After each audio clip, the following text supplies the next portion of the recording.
Alors, tu caches 300 000 $. J'ai gracieusement utilisé cet argent pour acheter une maison, lol. Un jour, Ariane, ma belle-mère, a acheté une maison sans me le dire.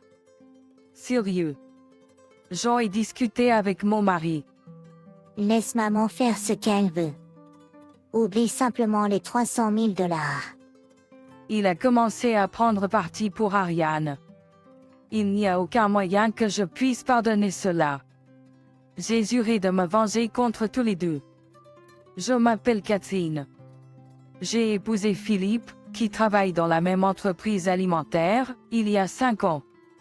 Nous sommes tellement occupés par le travail que nous avons à peine le temps l'un pour l'autre. Pourtant, Philippe et moi nous entendons bien sans malentendu. Cependant, je n'ai pas une bonne relation avec ma belle-mère. Ariane. Tout a commencé avec quelque chose qu'elle m'a dit lors d'une réunion de famille chez elle. Maintenant que tu es marié à Philippe, tu vas quitter ton travail et devenir femme au foyer pour le soutenir, n'est-ce pas? Non. Je prévois de continuer à travailler après le mariage. Philippe et moi en avons discuté, et il est d'accord pour que je garde mon travail. Toi? N'est-il pas normal qu'une femme devienne femme au foyer après le mariage? Quand j'ai épousé mon défunt mari, J'ai pensé à quel point il est dépassé de s'attendre à ce que la femme soit femme au foyer pendant que le mari gagne. Je ne pouvais bien sûr pas dire cela à Ariane, alors j'ai juste fait un sourire ironique et j'ai laissé tomber. es-tu sûr que Philippe est vraiment d'accord avec toi pour travailler? Si tu n'es pas à la maison à cause du travail, cela ne fera qu'ajouter à son fardeau quand il est fatigué. C'est l'avis de maman, pas le mien. Ça me convient, donc laisse Cathy faire ce qu'elle veut. Patrick a pris ma défense, et après ça, Ariane a arrêté de faire des remarques désobligeantes, et nous avons bientôt quitté sa maison. Merci pour aujourd'hui. Si tu n'avais pas arrêté Ariane, elle aurait pu en dire plus. Maman m'a élevée seule depuis la mort de papa. Elle est probablement juste inquiète. Ne le prends pas trop à cœur. Il me défend et est attentionné. J'ai de la chance d'être mariée à une personne aussi merveilleuse. Sur le chemin du retour vers notre condominium, je me sentais secrètement très heureux. Nous vivions ensemble, mais un jour, après 5 ans, Patrick a suggéré qu'Ariane vienne vivre avec nous. Et, nous sommes tous les deux absents pour le travail, et je pensais peut-être que maman pourrait vivre avec nous dans le condo. Honnêtement, je ne suis pas très enthousiaste à cette idée. Je comprends. Désolée d'avoir évoqué quelque chose d'aussi soudain. Oublie que j'en ai parlé. Je ne pourrais définitivement pas accepter de vivre ensemble aussi soudainement. Heureusement, Patrick a cédé facilement, et j'étais soulagée de ne pas vivre avec Ariane. Une semaine après que Patrick ait suggéré de vivre avec Ariane, j'ai eu une journée vraiment chargée au travail et je ne suis rentrée dans notre condominium qu'après 21 heures. Ouf! Je suis vraiment fatiguée. Peut-être que je devrais préparer quelque chose à manger. Alors que je me parlais à moi-même et m'apprêtais à ouvrir la porte, je viens d'arriver. Les contenus du frigo semblent moins nombreux que lorsque j'ai vérifié hier. Quelque chose de simple conviendra. Dépêche-toi, mon chéri. J'ai faim. Attends un peu, s'il te plaît. Je vais cuisiner quelque chose rapidement. Alors, j'ai rapidement préparé le dîner et je l'ai servi à Ariane. Merci. Voyons ce que ça donne. Après avoir pris une gorgée de la soupe que j'ai préparée, Ariane a commenté. Qu'est-ce que c'est? C'est horrible. Qu'a-t-elle dit? A-t-elle vraiment qualifié la soupe que j'ai faite d'horrible? J'ai dit que c'était horrible. Tu ne m'as pas entendu. J'ai bien entendu.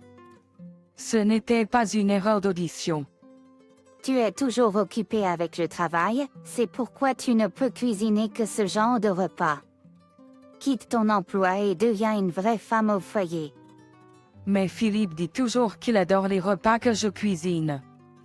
Il essaie juste de te faire plaisir. Tu ne le vois pas? Clairement. Ariane m'en veut de continuer à travailler même après le mariage.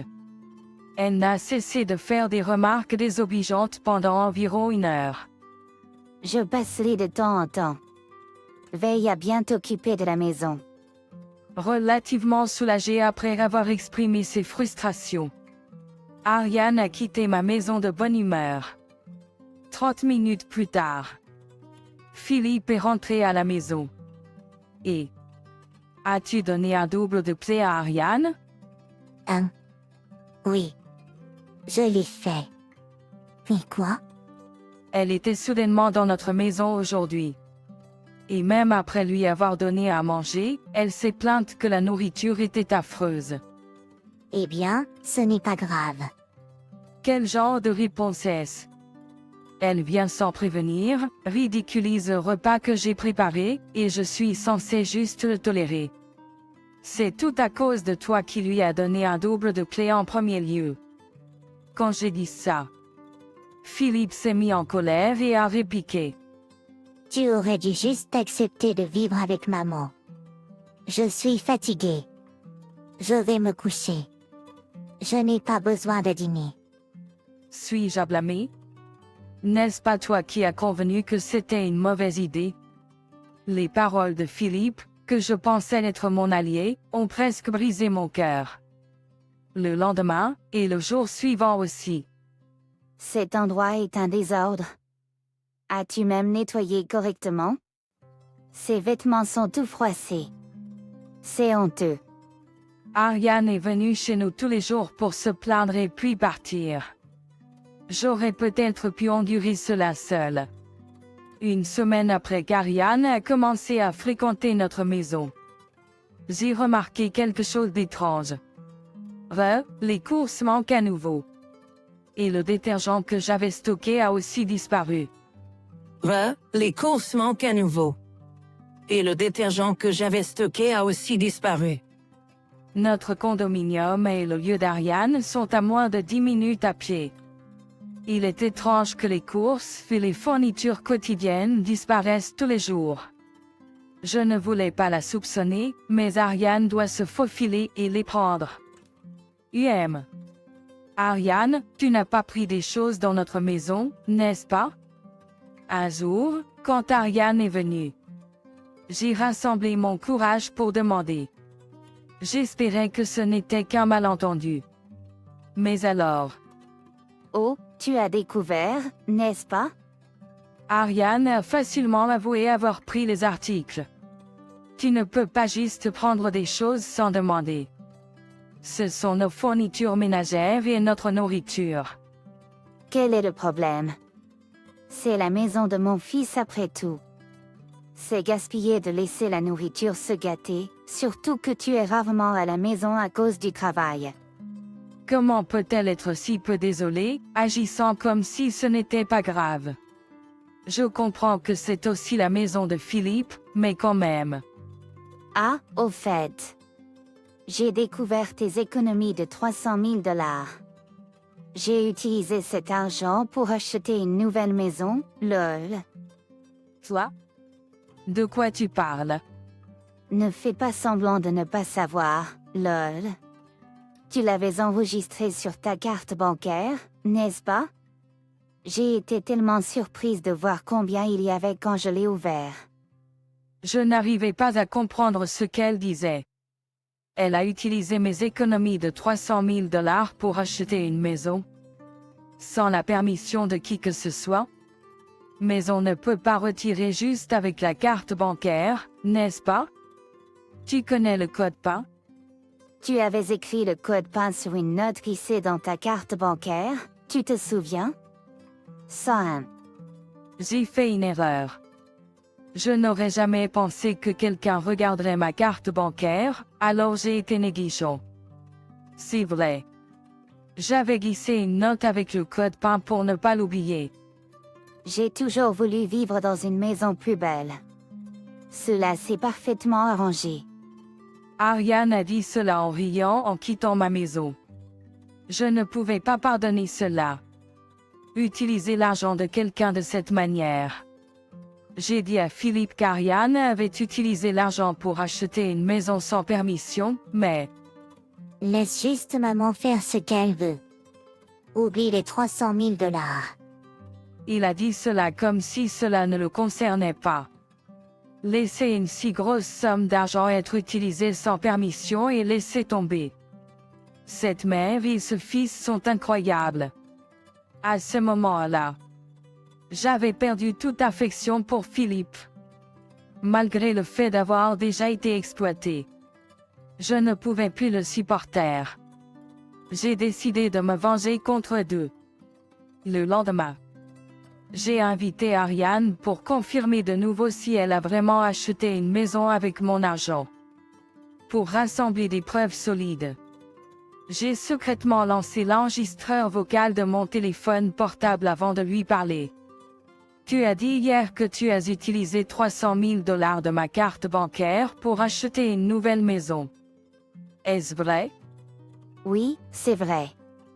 J'ai versé la compte et la construction a déjà commencé. Puisque j'ai ta carte bancaire, c'est comme si c'était déjà acheté, lol. Juste avoir la carte bancaire ne signifie rien. Comment comptes-tu retirer l'argent? Ariane a répondu avec un sourire méchant à ma question. Comment? En faisant semblant d'être toi et en signant, bien sûr, lol. Ariane, c'est un crime. C'est du vol, tu sais. Dis ce que tu veux. Qui aurait cru que toi, qui ne sais même pas faire correctement les tâches ménagères, avais économisé autant? Au moins, tu es utile pour quelque chose. Ça suffit. Tu peux garder la carte bancaire. Merci d'être venu aujourd'hui. Je voulais frapper Ariane fort et reprendre la carte, mais je me suis retenue et je l'ai laissé partir. J'ai réussi à obtenir des preuves qu'Ariane a pris la carte bancaire chez moi. Profite en tant que tu le peux. Ariane. Le lendemain. J'ai appelé Ariane pour la faire revenir chez moi sous prétexte de récupérer ce qui a été volé. Ariane, tu peux garder la carte bancaire, mais il semble que tu aies besoin de vérifier ton identité pour retirer de l'argent.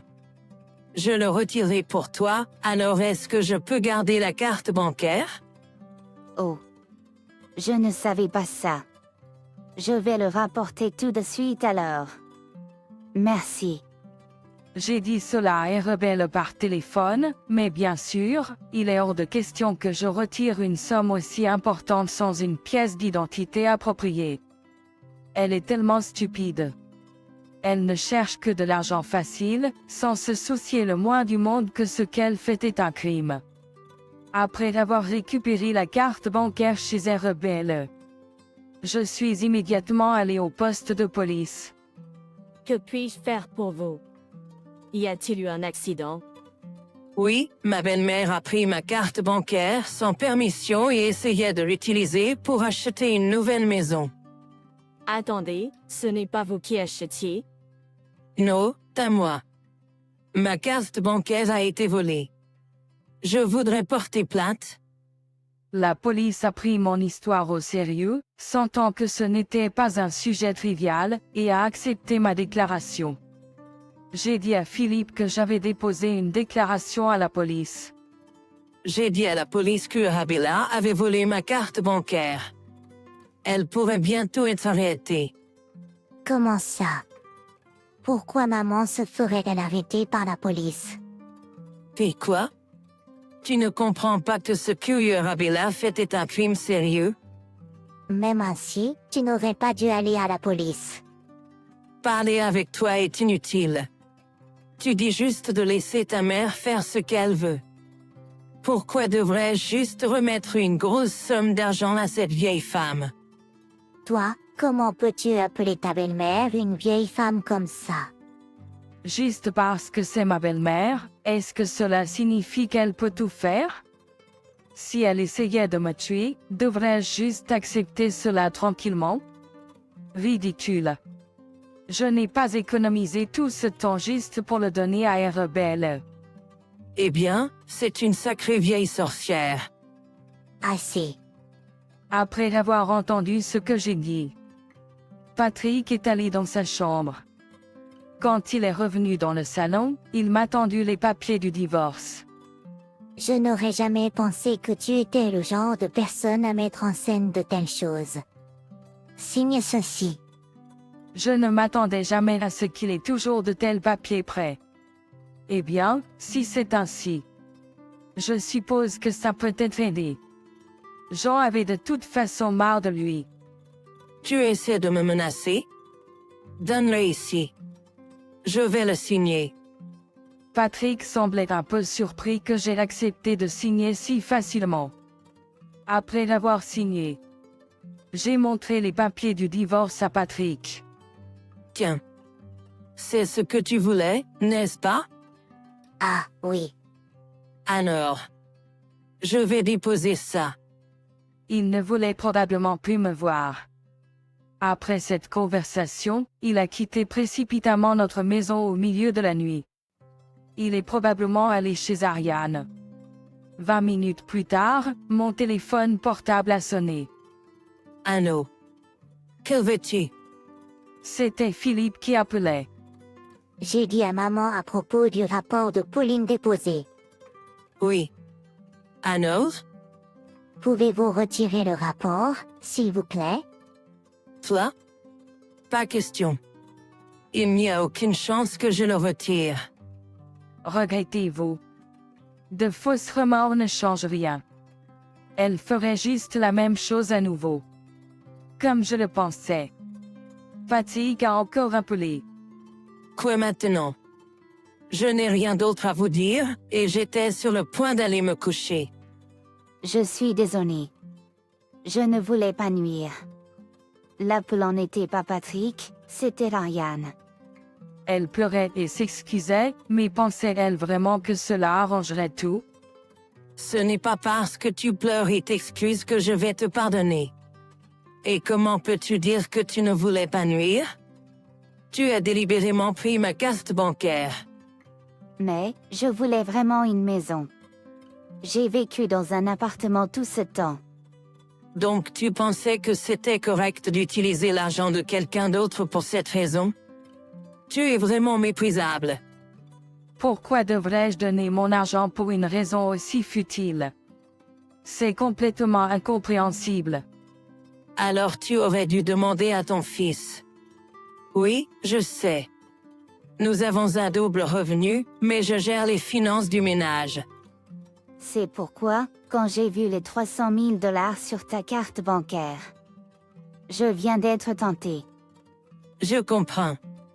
Mais tu comprends que comprendre ne suffit pas, n'est-ce pas?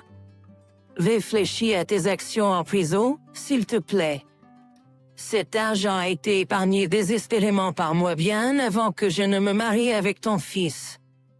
Il est inimaginable de pardonner juste parce que tu as été tenté. J'étais sur le point de raccrocher, mais Ariane a insisté. Attends. J'ai une demande. Une demande, maintenant? Je t'ai dit que j'avais déjà versé la compte, tu te souviens? J'ai utilisé les 100 000 $ que j'avais économisés comme un compte, mais je ne peux pas arrêter la construction maintenant. Pourrais-tu me prêter les 300 000 $? Je promets de te rembourser. Tu es vraiment dans les illusions? Il n'y a aucune façon que je te le prête. Tu as non seulement volé la carte bancaire, mais aussi des courses et des fournitures quotidiennes. Je ne te fais pas confiance pour rembourser. Mais que devrais-je faire? Ce n'est pas mon problème. Débrouille-toi. Mais je ne peux pas obtenir un prêt à mon âge. C'est entièrement de ta faute de compter sur l'argent de quelqu'un d'autre. Demande à ton fils de te faire un prêt. Je n'ai pas pu m'empêcher de rire à l'idée qu'Ariane paniquait. J'ai dit tout ce qu'il y a à dire. Peut-être est-il temps de raccrocher maintenant. Juste au moment où je pensais ça, Philippe a coupé, essayant de continuer la conversation. Et, s'il vous plaît, allez-vous abandonner maman? Est-ce qu'elle s'est occupée de toi? Pensez Y comme un moyen de rendre un service. Vous n'avez pas à donner le montant total, mais aidez-la. Elle ne s'est jamais occupée de moi. Elle venait toujours chez nous juste pour faire des remarques désobligeantes et partir. Elle n'a jamais aidé pour les tâches ménagères malgré avoir un double des clés. Sur quelle base dis-tu qu'elle s'est occupée de moi? Philippe est resté silencieux après ma réplique. Ah, il l'a dit par désespoir. Peut-être qu'il pensait qu'en faisant appel à mes émotions, il me persuaderait de fournir une aide. Eh bien, c'est comme ça. Je ne fournirai aucune aide. Bonne chance. Attends. Je vais m'occuper de la situation de maman, et je ne causerai plus de soucis à Catherine. Alors s'il te plaît, pouvons-nous reconsidérer le divorce? Il est trop tard maintenant. Ariane est plus importante pour toi que moi, n'est-ce pas? Tu ne t'es jamais vraiment battu pour moi. Je suis vraiment désolée. Je vais valoriser Catherine davantage à partir de maintenant. Tu n'as plus besoin de t'inquiéter pour moi. Nous serons des étrangers demain. Profite de ta vie avec ta bien-aimée. J'ai dit ça à Philippe et j'ai raccroché le téléphone, pensant qu'il serait ennuyeux s'il rappelait. J'ai éteint mon téléphone portable et je suis allé me coucher. Il semblait que Philippe n'était pas rentré chez lui cette nuit-là. Ils se consolaient probablement l'un l'autre. Le lendemain matin, j'ai pris une journée de congé pour déposer les papiers de divorce. Maintenant, Philippe et moi sommes des étrangers. Bien sûr, ce qui arrive à Ariane ne me concerne plus. Pendant les 3 jours jusqu'à ce que je quitte la maison, Philippe ne m'a pas vraiment parlé. Naturellement, je n'ai pas non plus engagé la conversation. J'avais prévu de retourner chez mes parents après avoir quitté celle-ci. C'est à 1 heure de trajet de là où je travaille, mais c'est faisable. En partant de la maison où j'avais vécu jusqu'à présent, Philippe a dit juste une chose. Je suis désolée pour tout jusqu'à présent. Bien qu'il ait dit cela, je l'ai ignoré et je suis parti. C'est une fin abrupte pour un mariage qui était autrefois rempli d'amour. Mais étrangement, je ne me sens pas triste ou quoi que ce soit. Plutôt, c'est rafraîchissant d'être loin d'une mère et d'un fils si terribles. Il n'y a aucune chance que je puisse leur pardonner après tout ce qui s'est passé. Ils l'ont bien cherché en me négligeant constamment et en défendant Ariane. S'il avait vraiment été en colère contre Ariane lorsqu'elle a volé la carte bancaire pour acheter une maison, peut-être que j'aurais pu reconsidérer. Ils m'ont tous les deux trop sous-estimé. Je ne me laisserai pas constamment maltraiter. Maintenant, ils affrontent une vie infernale de remboursement de prêts. Qu'ils travaillent jusqu'à en mourir. C'est le choix d'Ariane, après tout. Elle peut y faire face. Ils sont tous les deux responsables de tout. C'est leur châtiment. J'ai pensé à cela en conduisant chez mes parents. 1 semaine plus tard, la police m'a appelé pour m'informer qu'Ariane avait été arrêtée pour vol. Apparemment, ne pas vivre avec Ariane était crucial dans son arrestation. Si vous aviez vécu ensemble, nous n'aurions peut-être pas pu l'arrêter. Il pourrait y avoir des circonstances spéciales en raison du vol entre membres de la famille. Je comprends. Je suis contente qu'elle ait été arrêtée. Merci. J'ai exprimé ma gratitude à la police et j'ai raccroché. Maintenant, Ariane devra réfléchir à ses crimes en prison. Exactement ce à quoi je pensais. Philippe a appelé. Maman a été arrêtée. Maman a été arrêtée. Je sais, la police vient de m'appeler. Je ne peux plus rembourser le prêt toute seule maintenant que maman est partie. Et à neuf? Tu ne vas pas me demander de l'aide à nouveau, j'espère? Non. Je veux dire, ne m'appelle plus jamais. J'ai dit ça et j'ai raccroché le téléphone unilatéralement. Pour éviter d'autres appels de la part de Philippe, j'ai bloqué son numéro et ses messages. Un mois plus tard, j'ai entendu quelque chose d'un collègue. Hey, je sais que cela pourrait être impoli de te dire ça, mais Philippe a quitté l'entreprise. Philippe et moi travaillions dans la même entreprise, mais j'étais au bureau et il était sur le terrain, donc nous nous voyions rarement. Apparemment, la nouvelle du vol et de l'arrestation d'Ariane s'était répandue dans l'entreprise, et Philippe a senti qu'il ne pouvait pas y rester. Bien sûr. Je n'ai pas propagé cette nouvelle moi-même. Je n'ai aucune idée de ce qui lui est arrivé par la suite, mais il doit avoir des difficultés avec le remboursement du prêt à l'heure actuelle. 3 ans plus tard, je me suis mariée. J'ai rencontré mon nouveau mari quelque part complètement indépendant de mon entreprise, et il me valorise vraiment. Ma belle famille m'adore, et je les aime beaucoup. Enfin, j'ai peut-être trouvé le vrai bonheur. J'espère sincèrement qu'il ne se passera plus jamais rien de tel qu'auparavant.